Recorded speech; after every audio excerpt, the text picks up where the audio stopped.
ذكر صاحب كتاب الفرج بعد الشدة والضيقة قصة رجل يقال له ابن جدعان، حكى قصة حفظ الله له بسبب صدقته على جاره. قال: خرجت في فصل الربيع وإذا بي أرى إبلي سمانا يكاد الربيع أن يفجر الحليب من ثديها، وكلما اقترب الحوار ابن الناقة من أمه درت عليه وانهال الحليب منها لكثرة الخير والبركة. فنظرت إلى ناقة من نياقي ابنها خلفها، فذكرت جارا لي له 7 بنيات فقير الحال، فقلت: والله لأتصدقن بهذه الناقة وولدها على جاري، والله يقول: لن تنالوا البر حتى تنفقوا مما تحبون. وأحب حلال هذه الناقة، فأخذتها وابنها وطرقت الباب على جاري وقلت: خذها هدية مني. قال: ففرح وظهر الفرح في وجهه ولا يدري ماذا يقول، فكان يشرب من لبنها يحتطب على ظهرها وينتظر وليدها يكبر ليبيعه، وجاءه منها خير عظيم. فلما انتهى الربيع وجاء الصيف بجفافه وقحطه تشققت الأرض، وبدأ البدو يرتحلون ويبحثون عن الماء في الدحول، والدحول هي حفر في الأرض توصل إلى محابس مائية تحت الأرض لها فتحات فوق الأرض يعرفها البدو. يقول: فدخلت في هذا الدحل حتى أحضر الماء لنشرب. قال: فدخلت في هذا الدحل حتى أحضر الماء ليشرب هو وأولاده 3، وكان أبناؤه خارج الدحل ينتظرونه، فتاه وضاع تحت الأرض ولم يستطع الخروج، وانتظر أولاده يوما ويومين و3 حتى يئسوا.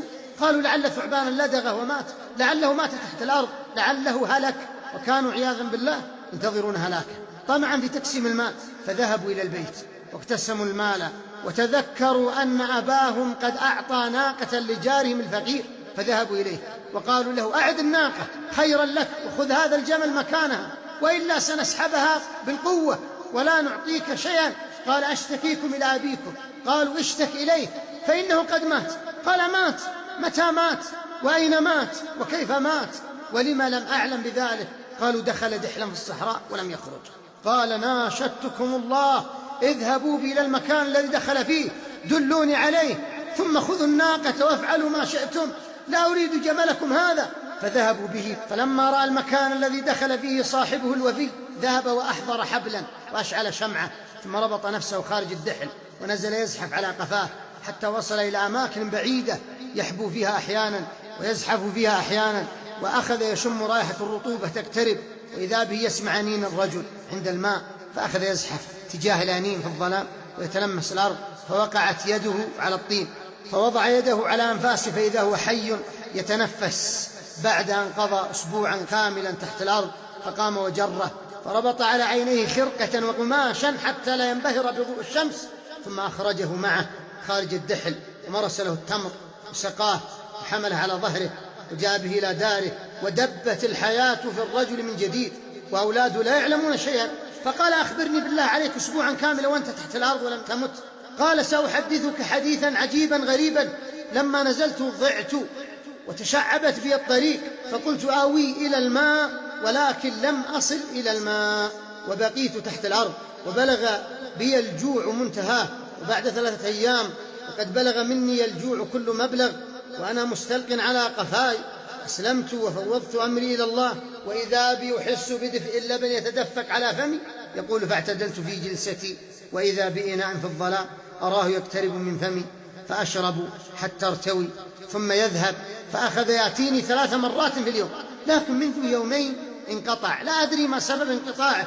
يقول: فقلت له: لو تعلم انقطاعه لتعجبت، ظن أولادك أنك مت فجاءوا إلي وسحبوا الناقة التي كان الله يسقيك منها. فذهب الرجل إلى أولاده واسترجع المال منهم، قسم المال بينه وبين صديقه الذي أخرجه من الدحول.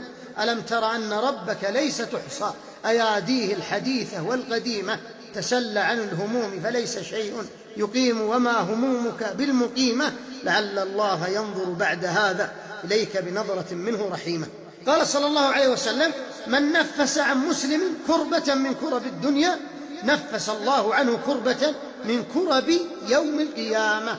اصنع المعروف فالخير يرد، من سقى يسقى، ومن جد وجد، سوف تعطي بحدود وترى كرم الله بحارا لا تحد.